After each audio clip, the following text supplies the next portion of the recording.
Liverpool, you son of a bitch. Huge statement win to put Liverpool 11 points clear at the top of the league after beating Man City 2-0 at the Etihad. I'm going to talk all about it.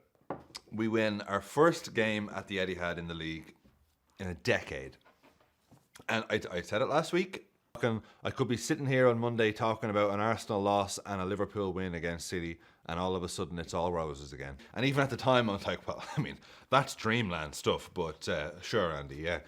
So the football's on Saturday. I'm not watching it. I'm just doing something with my family. I'm just checking live score. I'm like, oh, West Ham are winning. It was like 60 minutes gone. I was like, ah. It's like, do you know when you're a kid, if you ever had like a PS1 or PlayStation 1 and it wouldn't start, and you would kind of do this thing where you would mentally be like, I don't even care if it starts. I don't even care. Like waiting for the screen to give you what you want. You're like, I don't even care. I don't even want to start. That's what it was like watching live score with Arsenal. I'm like, I'll check it again, but I really don't think, oh, it's 10 minutes to go. Whatever, like, you know, oh, they're such arseholes. They're going to do it. Like, they're such arseholes, aren't they? Like, by the 94th minute, I'm like... So they lost, so then I'm like the Grinch at Christmas, like... The Grinch got a wonderful, awful idea. And then what that did was that just took, mentally for me, it took the pressure off.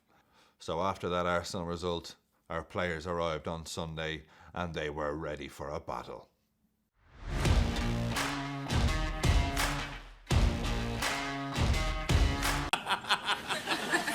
No. It's a performance, do you know what, this is a performance that I haven't actually seen a lot from Liverpool this year. It's a bastard performance. For once, we're the bastards. A 2-0 victory with 34% possession. Fucking get in. We can do it any way you want. I'm spitting all over the place. In a, dare I say, Benitez-y, Mourinho masterclass, European away-ish performance. It was like that.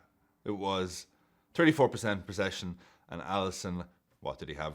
One save to make? I can't recall a time playing at the Etihad with title implications and being this calm pretty much throughout the whole game. At one stage, I'm chilling back on my couch watching it. Like, I expected to be nose to the TV the entire 90 plus minutes. You know, the sort of performance that we're like, no, you have the ball. So you're like, what? Like, we're like, yeah. No, go and take it, yeah. We're just going to bide our time and hitches again and again, and we're going to beat yous without you scoring a single goal on us, just like we did in December, and we're going to take the title off you mugs, all right? All right, so I'll gush a bit more about Liverpool in general, but let's talk about the ins and outs of the match. Let's talk about the goal, first of all. Straight from the training ground. Thank you. A few things I love about this first goal. One, we scored from a corner. The set piece taker, I can't remember who Arne Slots was saying, but he said one of the coaching staff or someone had the idea to do this routine. They were obviously, okay, look, they've obviously, at least they're addressing the corner issue. They've obviously gone, okay, we're putting McAllister on corners all the time. Brilliant. Love seeing him on corners. And now we're like, now we're gonna switch it up with a sneaky little training ground exercise. It's a sort of training ground routine that literally turns the other team into mugs. So to break it down, on the patented fucking yes scale. So straight away, when you see McAllister firing it along the deck, you're like, oh. Then you have Robbo and Szobo in this little partnership where Robbo's holding them back. So then Szobo can get in front and just delightfully just sort of tee up Salah. He just puts it right in the penalty spot. Great pass into Salah. Salah gets the deflection off some mug and it's in. And I tell you, fucking jumped up like the whole time. Like my future wife, as I like to call her, is in the room. It's just me and her. One of my other kids is on a call with her friends. The other one's napping. And it's so funny how conditioned. Like, she doesn't even look up from her phone while I'm getting up. Come on, yes. She's like, but another Mo Salah goal. I mean, I'll talk about Salah more in a sec, but in terms of the fucking yes scale, how does that one make you feel? Well, a corner straight from the training ground that we haven't seen Liverpool do before, and it worked. Big bonus points for that. You have a Szobo assist. Love that he's getting in amongst the goals. Again, more on that later. And then you have Salah, who just... is the best player in the world and puts the ball in the goal. Stands right there, doesn't even move. Lets the players swarm to him. Some marks deducted on the aesthetics front because it took a deflection, but it was a very necessary deflection because Ederson probably would have saved it without it. But FKN YES scale, that's a solid 8. And if you didn't catch it, of course, here is a crude representation of exactly how it happened. What a bunch of mugs, huh? And actually, while I'm at it, on the crude drawings, I have to call out a football club, Bayer Leverkusen. Get your own shtick, okay? That's mine. I got tagged a bunch in this on Saturday. They thought it'd be a funny idea to actually represent their goals in crude drawing format. It's an absolute disgrace. Okay? If only all my patents weren't still pending. What is going on in that division? But a bit on Mo Salah, because, you know what, I kind of feel like I've got my boys in the team. You know, everyone's got their boys. The sort of the ones they like that may not be the popular vote. Although, I mean, Nunes and Endo, I mean, the most popular votes of all, of the club. But I sometimes feel I don't talk about Salah enough, considering how much I talk about other players. And I'm kind of just, it's just a given that, like, well, Salah got a 2 goals and an assist, sure. But Jesus Christ. That brings him to 30 goals and 20 assists in the season. Puts him level as the 3rd highest Liverpool goal scorer with Gordon Hodgson. I mean, he is having... Who expected him to have the season of his life? I'd even call it a better season than the one where he scored about 50 goals in his first season. Because it looks like it's going to result in... You know, I didn't say it. The team is built around him a bit more now. It's catering to his strengths, but he's reaching godlike levels at this stage. And you know what I love about him is that he's adapted his dribbling. Do you remember I was saying previously, I'm like, I don't want you dribbling past anyone anymore, Salah, because he'd always seem to lose the ball when he would try and get by them that way. But he's found a new way of kind of mugging you off.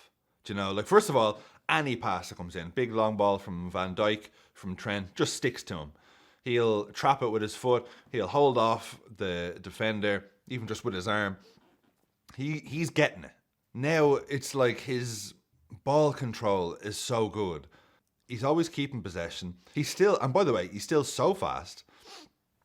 But he's always going to play the right ball. But when he does decide to pass, when he's got that post-goal clarity, he always seems to put it, whether it's the outside of the foot or just he spots the run and plays it quick. He just always gives it the perfect weight. It's, you know, there's a reason he's got 20 assists, and he could arguably have more if our lads were as prolific as him. Just a phenomenon. And, you know, I deliberately don't talk about the contract stuff a lot, but God, I hope we keep him. And let's just talk about the second goal while we're at it. Now this... First of all, great ball over the top from Trent. Salah takes it, and just the way he's able to control it again. If Salah's just able to knock that ball out, just a yard in front where he's got a little bit of space and he can spot the pass or the shot, good luck. So Szobo's screaming for it, and I have noticed a few times where Szobo's like, play the pass right here, you know, like I feel like I noticed Szobo way more, being like, I was open. But Salah this time plays the pass, and the coolness and the handsomeness of this goal. Once again, all the other players are absolutely bamboozled by this specimen.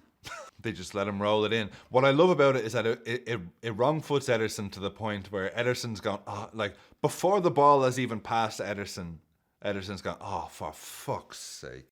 And the reaction from Szobo to Mo, oh, coffee friend. But he just passes it in. I'll tell you what else I love about the goal is that you just have Salah, standing exactly where he played the assist from. Just like when he scored the goal, he stayed in the exact spot to celebrate and let his minions swarm. This time, he plays the assist, stays there, and he just goes... Now, that's probably an equal measure. Great, we're 2-0 up. And also, another goal contribution to my name. And then I'm up. My missus is just on her phone. She's like, doesn't even. I don't think she even looks up. Where I'm like, can't tell you how much I love seeing Szobo involved in these goals. By the way, fucking yes scale. That was a solid 8 for me. And if you didn't catch it, of course, tale as old as time. All the players get close to him. They realise what a handsome bastard he is. They fall madly in love with him, and they just let him pass it in. And then it's 2-0, half time. Hello, I'd like to report a mugging in the greater Manchester area, please. Yes, I'll hold. The culprits, 2 bearded gods, 1 in stature, 1 in appearance. But just as well to talk a bit more about Szobo, who, I mean, when it was full time, he was basically planked just down on the ground because he said he couldn't even hear what people were singing because he was just so tired.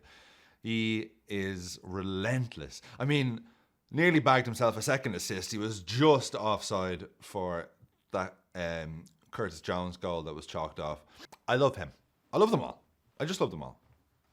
In particular, can I just say how much I fucking love our 4 midfielders that we signed in the same window. Gravenberch, McAllister, Szoboszlai, Endo. That in my books goes down as I know it's old news at this stage, but that is a 10 out of 10 transfer window. Thank you, Jurgen. Danke, Jurgen. And the second half was an away performance masterclass. I can't remember a time being this comfortable where Liverpool had a third of the possession. And the only outlet that they had really was Doku on Trent. For me, this was a game where Trent showcased all of Trent's weaknesses and attributes were on display, where puts in a great ball for our second goal, put in a few other brilliant balls. But defensively, I thought Doku, there was one time I recall Trent blocking the shot or getting the ball off him. And pretty much the majority of the other time, he always got his shot away or always beat him at will. So I didn't quite like that. But then in the second half, luckily he's not on his own, because in the second half then there was like a bit of a reinforce of like Gravenberch and Salah coming back to help him out and win the ball back and go. It's like, and even if you do get by those 3, then you've got Canate waiting for you. You get by him, then you got Van Dijk waiting for you. You get by him, you got Alisson who's waiting to mug you off. When Wataru Endo comes on, it's like he takes all of my fears about the match, places them in a comfy chair, pops some slippers on, and gives them a lovely cup of hot tea. And says, there you go, and pats me on the head. And I'm like, thanks, Wata.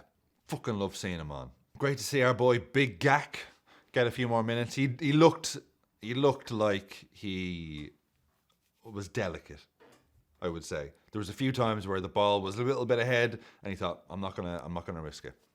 Good. They were saying it yesterday that like if you win a title, you have these statement wins along the way, and this is absolutely one of them. Not only, okay, we beat them at Anfield 2-0 on the same week we beat Real Madrid 2-0, but whatever. Then we come back and then we mug them off in their own ground. And by the way, speaking of doing the double on them, here's a little stat for you. Arne Slots is only the second ever Liverpool manager to complete the league double over the reigning English champions in his first season in charge of the club. The other, a Mr. Bob Paisley in 1974-75. So all these comparisons of Arne Slots being the Paisley to Klopp's Shankly, it's a good omen right there. But then also, for the fans to be staying back in an empty Etihad, where just our corner is just shouting, Champion! It's like, how beautiful, or singing Allez, Allez, Allez, and Champion, to be in the home ground of the current champions, singing it into an empty stadium to let them know that it's not yours anymore, because we're coming for it. So we're 11 clear with 11 to go. 7 of those are at home. When is it okay to say it? Our next 3 matches are at home at Anfield. Let's just keep turning it up. And oh my God. Do you know, like I'm just going to talk about when the last time we won the league.